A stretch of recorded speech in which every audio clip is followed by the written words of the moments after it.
Hey, welcome to a new video. I've been away for 3 days. I looked after the husky, Luna, as usual.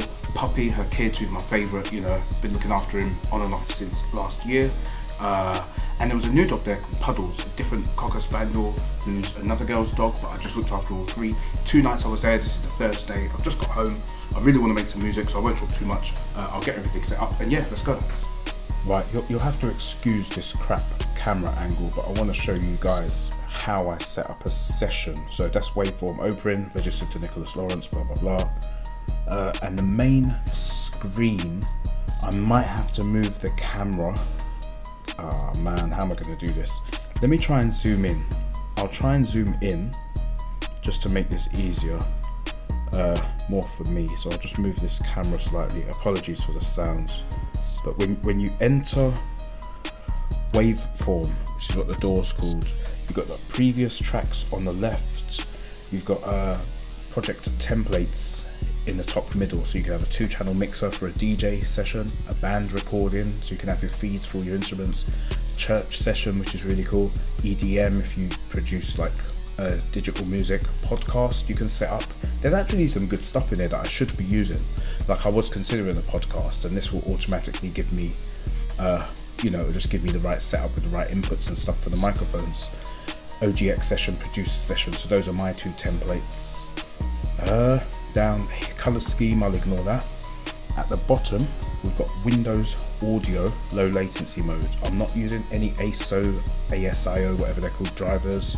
I'm not doing any of that stuff. I'm sticking with normal. There's Windows Audio, Windows Exclusive, Windows Low Latency, Direct Sound, and ASIO. That's what it's called, ASIO, whatever they want to call it. I'm sticking with low latency. It's what I've always used since buying a Surface Pro in 2022. Cubilux 384 kHz DAC. That is the USB A audio interface that's connected here. Don't know if you can see my hand. Well, it's connected to the USB port anyway. That's the only USB port on the device. The other one's a USB-C port, and I use that for mixing. Input none, because I never want to put anything in. This is just going out.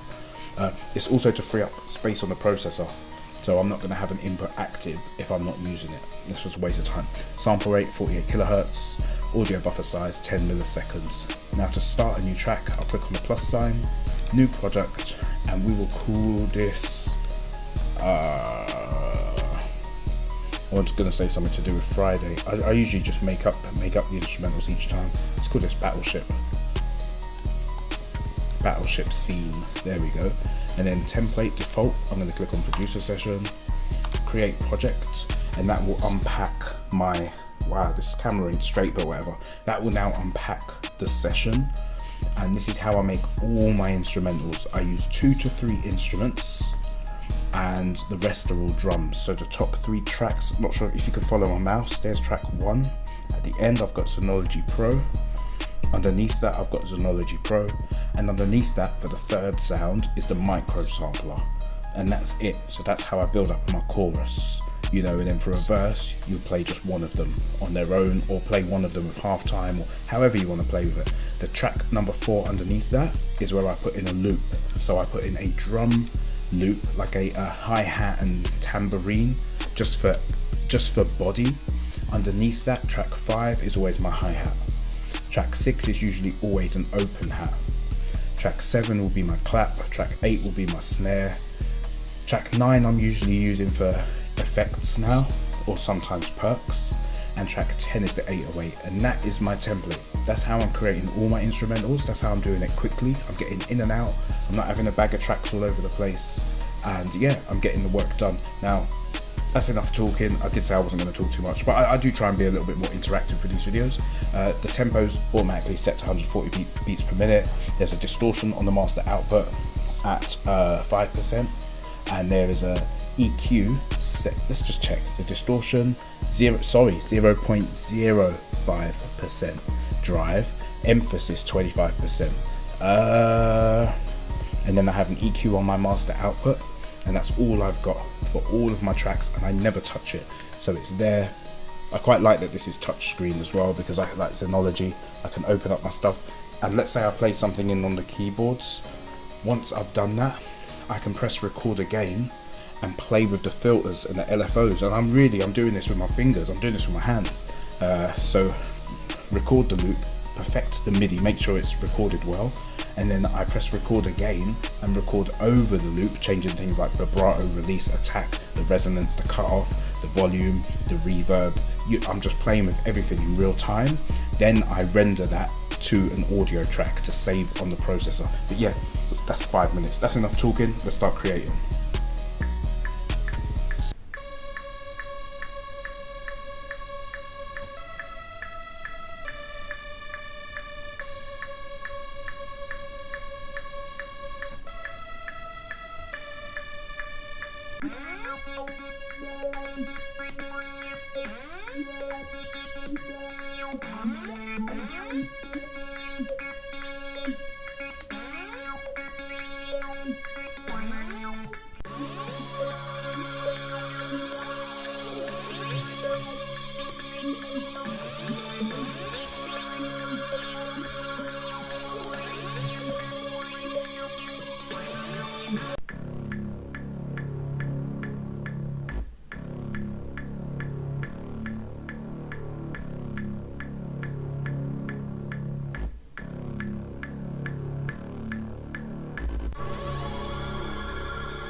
Right, that's perfect. You just heard the loop that I've got, so that's what I call the chorus, although that I had one of the sounds muted, but you can hear the body of the sounds. You can hear the bass, you can hear like the main synths pulsating, like pulling together and just bringing it into a chorus.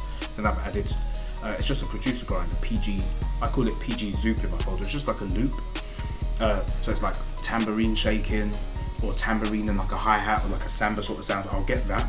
I usually chop it up or flip it or whatnot with it, and then have that in the background. Then I add my hi-hat, so my loud hi-hat over it, and that just gives it gives the track rhythm, like extra rhythm, like a more realistic feel. Once that's done, open hi-hat, clap, snare, which you've heard.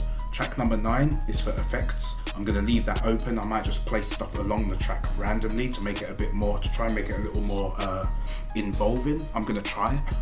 And then after that, 808, or I'll add to the 808, and then I will put the effects around the entire track. I want to use the whole thing as like a canvas and just throw stuff wherever I want it, because I've never done that before. But yeah, we're near the end. I'll add the 808 and then we'll see how it goes.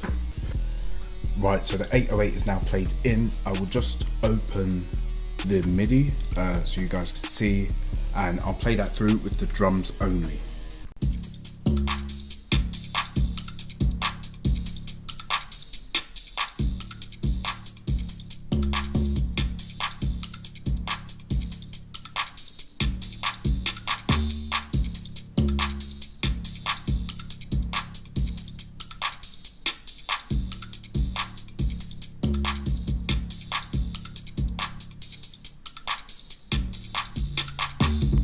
Hey, one thing I want to add real quick. I've just started doing the mixing, so I'm just making sure the levels are right. Now this is a genuine Windows, you might not be able to see that clearly. This is a genuine Windows USB-C to 3.5mm DAC. I bought this last week. It arrived this week, because I want to use my own cable. So I've got my own IEM cables that are a bit thicker and they feel nicer and whatnot. I just started mixing this track and something was wrong. It sounded like garbage, like just something was wrong. The problem with these cheap DACs or DACs, it's using the internal component of the computer. It's using its own internal audio processor. This is dead. This is a genuine Microsoft DAC. I'm never going to use this again. I've just had to connect my IEMs back to the original KZ USB-C DAC. This has an amplifier inside. This sounds sick, and this isn't even their most expensive one. What I'm gonna do is I'm gonna buy the KZ USB-C to 3.5mm DAC. Even though it says it's slightly different online, I'm gonna buy it to test it so that I can use my own cables. But for now, I have to use the genuine. So these are the KZ ZS10 Pro X that I use. I've been using these for ages. I've been using them for the last, say, 6 months for mixing, but before that I was using the KZ EDX Pro X, which are a lot cheaper. I'm using these. These have 5 drivers per ear. I might do a talk on this one day and just speak to people about IEMs and whatnot. But yeah, waste of money. Waste of money. Had I kept the box, I would have sent it back. That is rubbish. I've connected it. I'm trying to mix my music. My music can't be mixed. I need to hear everything. I can't hear details with this. I can hear details with this. If I use KRKs at a studio or Yamaha HS8s, HS10s, they sound nice, but I can't mix on them. I can't hear everything. I've been in a studio in Germany using KRKs. I used a studio in Germany that had Adam audios. They were hot. Like, I want to hear everything. These iLouds don't drop that low in bass. If you want to hear the reflection of the bass or the sub bass, you got to stand outside the room. It's just how it is. But they are very, very accurate. They're the most accurate monitors I've ever used. I want to get an upgrade. I fancy changing my speakers. I haven't changed them since 2022. I can't find anything that's as good. I tested the new Adam audios, the little ones, and even the shop said they're shit. I'm just being honest. The iLoud micros are perfect. I might try the iLoud Micro Monitor Pros, the new ones that have come out. Sorry, you may have heard that. I just hit the desk. But yeah, regarding the mixing, that's insane. Like, from one to another. I just don't like the look of this cable. It's a very standard cable. But for the sake of it, do you know what? I may as well just use it. I really fancy using one of my nice, like, plaited cables. Just, they tangle less. They're nicer to use, you know, when you've got that thicker feel. They are much easier. There's a reason why people upgrade IEM cables. But yeah, I'll crack on with the mix, and I'll throw in the effects and stuff, and I'll just play through a bit at the end. I want to get this video done. Thank you for watching. I will play some of the music at the end so you guys can hear it. But yeah, I'll catch you in the next one. Thank you. Bye bye.